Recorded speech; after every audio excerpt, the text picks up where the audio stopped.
இயக்குனர் கோகுல் இயக்கத்தில் ஆர்ஜே பாலாஜி நடித்த சிங்கப்பூர் சலூன் திரைப்படம் வரும் 25ஆம் தேதி திரையரங்குகளில் வெளியாக இருக்கு. இந்த படத்துல கெஸ்ட் ரோலா லோகேஷ் கனகராஜ் நடிச்சிருக்காரு. இதுவரை இயக்குனராகவும் தயாரிப்பாளராகவும் பார்த்த லோகேஷ் கனகராஜை ஃபர்ஸ்ட் டைம் படத்துல ஒரு கேரக்டரா பார்க்க போறோம்.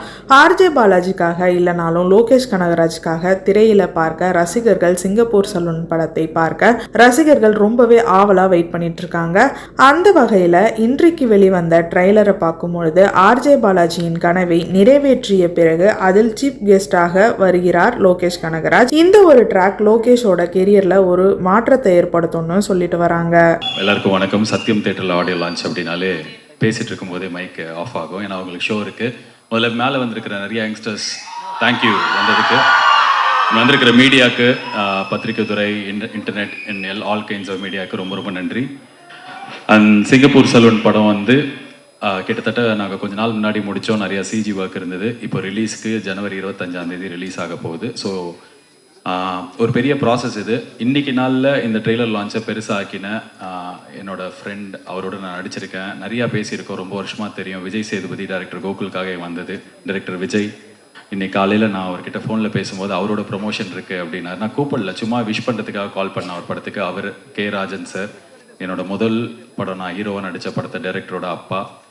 எனக்கு அவர் மேலே அவ்வளோ மரியாதை இருக்குது. சிவா சார், நான் அவங்க கம்பெனியில் அட்வான்ஸ் வாங்கியிருக்கேன், நடிச்சிருக்கேன். ஸோ வந்திருந்த இந்த படத்துக்கு வெளில இருந்த பெரிய மனிதர்கள் எல்லாருக்கும் நன்றி. அண்ட் படத்தில் வந்து நடிச்சிருக்கிற எல்லாருக்கும் தனித்தனியாக நன்றி சொல்கிற அளவுக்கு டைம் இல்லை. பட் ஆனால் I had a great experience and memorable time with Thalaivasal Vijay sir. எங்கள் அப்பாவாக நடிச்சிருப்பார். ஜான் விஜய் சார் ஒரு நிமிஷத்தில் எத்தனை எக்ஸ்பிரஷன்ஸ் ஒரு நடிகரால் கொடுக்க முடியுன்றதை பக்கத்தில் இருந்து பார்த்தேன் நான் உங்ககிட்ட. It was very inspiring. Robo Shankar, உங்களுக்கு உடம்பு சரியில்லாத போது நீங்கள் நடித்த படம் இது. ஆனால் அதெல்லாம் வந்து படத்தில் தெரியாமல் அவ்வளோ என்டர்டெயின்மெண்ட்டுக்கு காரணமாக இருந்தவர். அண்ட் இந்த படத்தில் எனக்கு கிடைச்ச ஒரு சகோதரர். அண்ட் தமிழ் சினிமாவில் ஒரு குறிப்பிடத்தக்க யங் ஹீரோவாக உருவாக போகிற Kishan Das, all the best. நீங்கள் இந்த படத்தில் நடிக்க ஒரு ஃப்ரெண்டாக நடிக்க ஒத்துக்கிட்டதுக்கு ரொம்ப தேங்க்ஸ். ஏன்னா நீங்கள் அவரே ஹீரோவாக 3 படம் நடிச்சிட்ருக்காரு. ஸோ அதுக்கப்புறம் இந்த படத்தில் என்னோட அம்மாவும் நடித்தவங்க. அதுக்கப்புறம் 2 ஹீரோயின் இருக்காங்க. இன்றைக்கி என்னென்னா கிஷன் தாஸோட ஜோடியும் வந்திருக்காங்க, எங்கள் ரோபோ சங்கர் ஜோடியும் வந்திருக்காங்க படத்தில் இருக்கிறவங்க. Ahalya and doctor Reena bro, 2 பேருக்கும் நன்றி. ஆனால் எனக்கு 2 பேர் ஜோடியாக நடிச்சிருக்காங்க, 2 பேருமே வரல. என்னோட ஹீரோயினாக வந்து இந்த படத்தில் மீனாட்சி சௌத்ரி அப்படின்ற ஒரே ஒரு படம் நடிச்சிருந்தாங்க அதுக்கு முன்னாடி, கொலைன்னு. அப்போவும் அது ரிலீஸ் ஆகலை. ஸோ அந்த படம் அவங்க முதல் நாள் ஷூட்டிங் வரும்போது, எவ்வளோ பெரிய ஷூட்டிங் ஸ்பாட், சத்யராஜ் சார் இருக்கார், அவர் இருக்கார், இவர் இருக்கார் அப்படின்னு சொல்லிட்டு பயங்கர ஆச்சரியமாக இருந்தாங்க. இப்போது என்னடானா எங்களுக்கு ஆடியோ லான்ச்சுக்கு வரும்போது ப்ரொமோஷனுக்கு அவங்க டைம் இல்லை. ஏன்னா அவங்க வந்து விஜய் சாரோட ஹீரோயினாக நடிச்சிட்டு இருக்காங்க. I wish. So Meenakshi Chaudhary, நான் கண்ணு முன்னாடி பார்த்த ஜாவா சுந்தரேசன் நீங்கள் தான். உங்களுக்கு என்னோடய வாழ்த்துக்கள். Have a great career. நான் ஷீத்தல் இன்னொரு ஹீரோயின். அது இல்லாமல் இந்த படத்தில் வந்து ப்ரொடியூசர் ஐசரி கணேஷ் அவர்களின் நட்புக்காக இந்த படத்தில் எங்களுக்கு நடித்து கொடுத்த ஜீவா, அவருக்கு எங்களோட நன்றி. அண்ட் டைரக்டர் கோகுலுக்கும் எனக்கும் ரொம்ப நெருங்கிய நண்பர் டைரக்டர் லோகேஷ். ஸோ அவர் இந்த படத்தில் எங்களுக்காக கெஸ்ட் ரோல் பண்ணார், அவருக்கும் ரொம்ப நன்றி. இது இல்லாமல் ஒரு பெரிய நடிகர் இந்த படத்தில் ஒரு முக்கியமான ரோல் பண்ணியிருக்காரு. நாங்கள் ரிவீல் பண்ணல, படம் பார்த்தா தான் தெரியும்.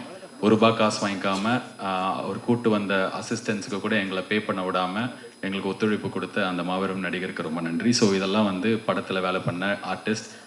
சுகுமார் சார், ஒரு பெரிய கேமராமேன் நீங்கள். உங்களோட ஒர்க் பண்ணதில் நான் ஸ்க்ரீனில் பார்க்க கொஞ்சம் போன படத்தோடலாம் பார்க்க பெட்டராக தெரிகிற மாதிரி காமிச்சதுக்கு ரொம்ப நன்றி. அண்ட் படத்தோட மியூசிக் டைரக்டர்ஸ் விவேக் மாவின் 2 பாட்டு தான் உங்கள் கூட நான் ஃபஸ்ட்டு படத்துலேருந்து இருக்கேன். Thank you so much for giving this வந்தாமலை அண்ட் ஒன் மோர் சாங். ஆனால் அவங்களால பேக்ரவுண்ட் ஸ்கோர் பண்ண முடியல. அதை பண்ண ஜாவேத் ரியாஸ், மாநகரம் படத்துக்கு நீங்கள் மியூசிக் பண்ணியிருந்தீங்க. அண்ட் அதுக்கப்புறம் திடீர்னு எங்கே போனீங்கன்னு தெரில. இதுக்கப்புறம் இன்னும் நிறையா படம் பண்ணோம். All the best. Director Gokul கூட வேலை பண்ணுறது டார்ச்சர்னு விஜய் சேதுபதி சொன்னார். அதுக்கப்புறம் டைரக்டர் கோகுலே வந்து நான் என் கூட வேலை பண்ணுறது ரொம்ப கஷ்டம் அப்படின்னாரு.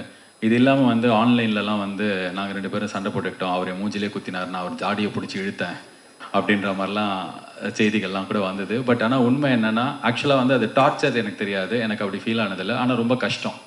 இந்த ப்ராசஸாக அவர் எதிர்பார்த்த அந்த ஒரு பேஷனோடு இருக்கிற ஒரு ஹேர் ஸ்டைலிஸ்ட்டாக ஆகணுன்ற ஒரு கேரக்டராக வரத்துக்கு எனக்கு ரொம்ப கஷ்டமாக இருந்தது. ஏன்னா நான் வந்து லவுடாக பேசிட்டு நிறைய டயலாகை நம்பி இருக்கிற ஒரு ஆக்டராக தான் நான் வந்து என் படங்களில் எழுதிட்டுருக்கேன். பட் அது இல்லாமல் வேற ஒருத்தராக வரணும் அப்படின்னும் போது இது எனக்கு ஆரம்பத்தில் ஒரு கொஞ்சம் கஷ்டமாக இருந்தது. இன்ஃபேக்ட் ஒரு 2 வாரம் அப்படி தான் இருந்தது. நிறைய டிபேட் பண்ணியிருக்கோம், ஆர்கியூ பண்ணியிருக்கோம். நான் வேணான்னுவேன், அவர் வேணும்னுவார். ஃபைனலாக எங்கள் 2 பேருக்குமே கண்ணுக்கு முன்னாடி இருந்தது இந்த படம் தான். ஏன்னா நிறைய செலவில் நிறைய ஆர்டிஸ்டோட ஒரு பெரிய படமாக உருவாகும்போது என்னால் என்னெல்லாம் பெஸ்ட்டாக கொடுக்க முடியுமோ ஆர்டிஸ்ட் கிட்ட டேட் வாங்குறதுல ஆரம்பித்து அவங்களோட சம்பளம் பேசுறதுலேருந்து கடைசி நிமிஷம் இப்போ இன்னைக்கு காலையில் 6 மணிக்கு கிரிக்கெட் பிளேயர் அஸ்வினோட நான் ஒரு இன்டர்வியூ ரெக்கார்ட் பண்ணிட்டு தான் இங்கே வரேன். ஸோ என்னோட பெஸ்ட்டை நான் கொடுக்கணும் அப்படின்னும் போது அவரோட பெஸ்ட்டை அவர் கொடுக்குறாரு.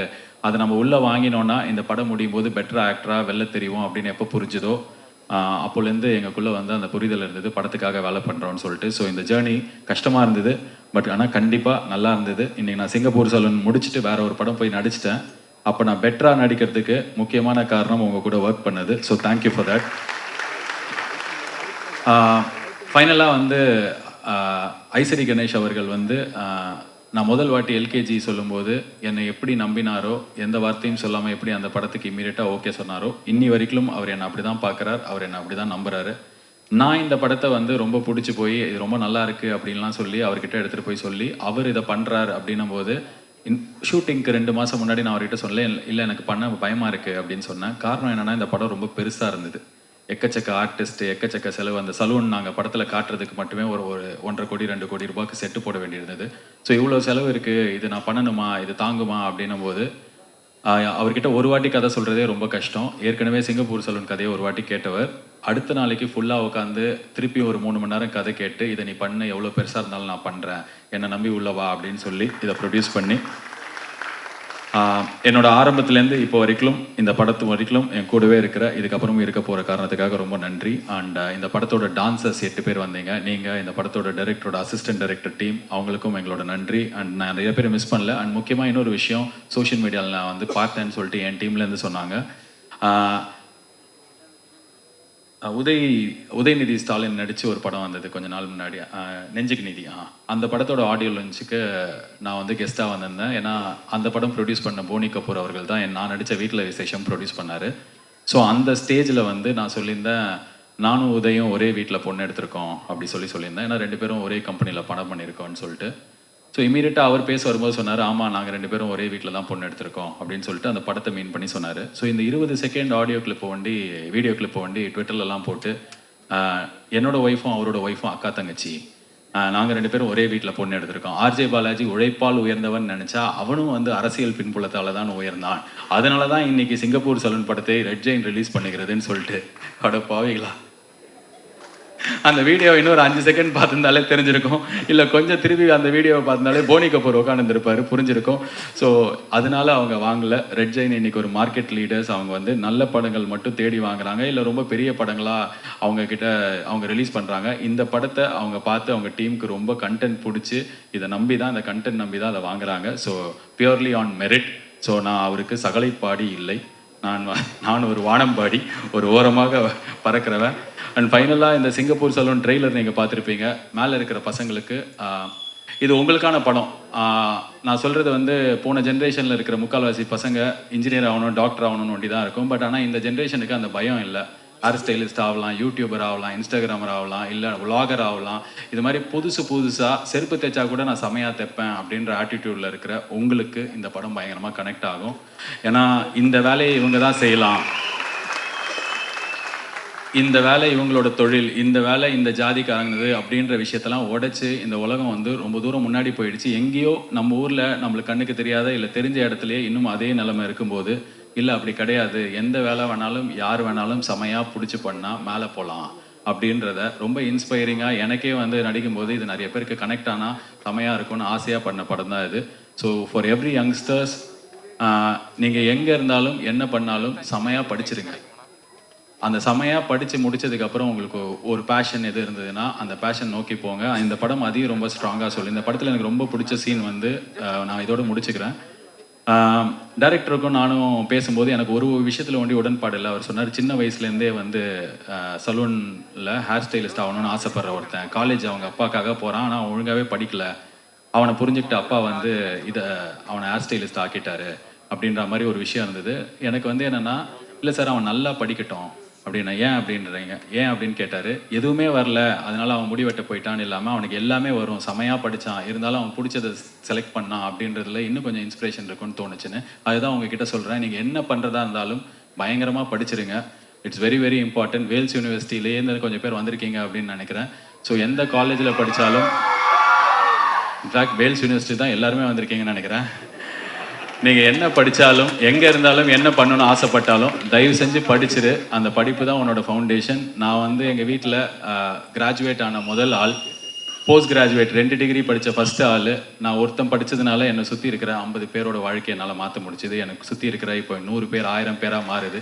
ஸோ படிப்பு ரொம்ப ரொம்ப இம்பார்ட்டன்ட். அதை படிச்சுட்டு உனக்கு பிடிச்ச பேஷனை பண்ணுறதுக்கான ஒரு லைஃப்பை தேடிக்கோ. இந்த படம் அதுதான் சொல்லும். எல்லாருக்கும் கனெக்ட் ஆகும், யங்ஸ்டர்ஸ்க்கு பிடிக்கும் அப்படின்ற நம்பிக்கையில் ஜனவரி 25 ரிலீஸ் ஆக போகுது தியேட்டர்ஸில். ஸோ ஒரு 4 நாள் வீக்கெண்ட் கிடச்சிருக்கு. ஸோ மீடியா எனக்கு ஆர்ஜேவாக இருக்கும்போது நான் அந்த இடத்துல உட்காந்து இதே மாதிரி ஆடியோ லான்ச் கவர் பண்ணியிருக்கேன், ஹோஸ்ட் பண்ணியிருக்கேன்.